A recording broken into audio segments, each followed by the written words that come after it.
Here today with Mr. Alan Schuler. Alan, welcome to Greenbush. Thank you for being Glad to here be here. today. Um, the reason that you're here today, part of our employee luncheon for Thanksgiving, is talk a little bit about KPERS, retirement, what kind of options are available. And we get a lot of questions from our employees, and then we touch a lot of schools, obviously, so we get those questions. Just to kind of review of what you did today, some follow-up questions on those, I guess. One of those that always comes up is, what's vesting? How do you define vesting? What is it? Okay. Vesting, when a person is vested, that means that they have a right to a retirement benefit. And in KPERS, in order to be vested, a member has to have 10 years of credited service. Okay. And once they have 10 years of credited service, then that means when they're eligible to retire, they can draw a retirement benefit. And basically, when they draw that retirement benefit, they're guaranteed a lifetime retirement benefit based on their years of service and their final average salary. Okay. And that's what vesting means. If a person quits before they become vested, then they don't have any retirement rights and they have to withdraw their money after 5 years. They can leave it for 5 years, but they have to withdraw it. So investing is a very important thing, and it's a goal for most people to get to. Once they become vested, then like you say, then if they quit, they can leave their money in there and they've got that retirement benefit. Great definition. Thanks. And speaking of retirement, another question that we hear quite often is, well, how do I calculate my points? I know I need 85 points at least. How do I calculate that? How does that work? Okay. First thing I want to clear up what I said in the presentation is that 85 points is an eligibility thing only. But 85 points is a combination of a member's age and years of service. Okay. Years of service rounds. So if you've got 10 and a half years, that's 11 years. And that rounding also accounts for vesting to get to that 10 years. Age does not round. You have your age at your birthday when you figure the points. Every year you have a birthday. But the 85 points, when a person has that, that makes it, they're eligible to retire with unreduced benefits if they're less than age 62. Of course, right now, age 62, they're entitled to or eligible for unreduced benefits. But if they have 85 points at 55, 53, 52, at any age, if they have 85 points, they're eligible for unreduced benefits. That's why the 85 points is important. But it doesn't mean a thing after they're already eligible because of their age at 62. Right. That's good. Another thing that today is a great example. We're having a new employee orientation for employees at Greenbush. I think we have almost 40 new employees at this time. We try to do that quarterly.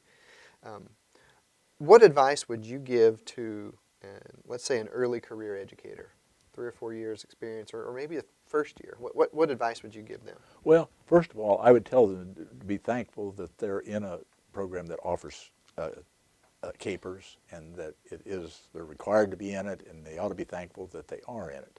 But I'd also suggest to them that they realize that down the road in retirement, that between KPERS and Social Security, that's only part of the total needs. Part of the pie. Part of the pie. And so they need to think about building on their personal savings part to get that third leg of the stool that we talk about. Right. And as soon as they can, and even to start out small, and they can go to the internet and look at different places and find out the importance of starting early and the compounding effect of saving some money. If they take some money and put it into a tax-deferred instrument, they're taking advantage of the tax savings on that, and they're saving that much more money, putting that money away and letting that money grow so that in retirement then it will supplement their KPERS and their Social Security. And as I mentioned in there, one of the shortcomings that KPERS has is that they don't have an automatic COLA. Now, we keep hoping that someday they will, but they've never had it and they don't have it. So your KPERS benefit, although it's a great benefit, it's a stagnant benefit, and it's not going up as the economy goes up in inflation. So their savings then will help supplement that, and they can keep their standard up with that. That's great. And then one last thing just to finish up, and this is, you and I were talking before we went on air here. In your specific example, I know one thing that we hear, is, well, I read this, I saw this on the internet, I read this document or whatever. I want to talk to somebody who's done this. You know, can you give me some personal perspective here, without all the personal details, obviously? But can you kind of give a scenario that you went through and your years as an educator and how that kind of worked? Yeah, probably when I first went into education, I don't remember for sure, but of course I started out under the old school retirement system. That wasn't much of a program at all, because you paid in 4%, but it was only like 4% of the first $2,000. That was the most anybody could pay in. But in 1971, when the old school retirement system merged with KPERS, then of course we became into KPERS, and was the greatest thing that ever happened to school people. And so in my career as an educator, both as a teacher and as an administrator, I worked with KPERS because I was a designated agent, so maybe I probably had a little better standing of KPERS during that time than a lot of the employees did. But one of the things that I realized that it was important that people knew as much about KPERS, because a lot of people didn't even realize the insurance benefits they had or anything else. And it's hard to reach these people. You know, a lot of times you have a meeting and you call people in to say, would you like to come and hear this? People are so busy that the people that need to hear it usually don't show up. And this is why KPERS is very glad to see folks like you do things like this, where you're bringing a large group of people in that we can kind of share this information with, because these young people need to know about it. And you know, when we do the pre-retirement workshops in the fall of the year, you know, those are people now that all of a sudden KPERS is really important to them in retirement. So they realize what it's like now. And many of those will tell you, I wish I'd have had a different thought about it when I was younger. Right.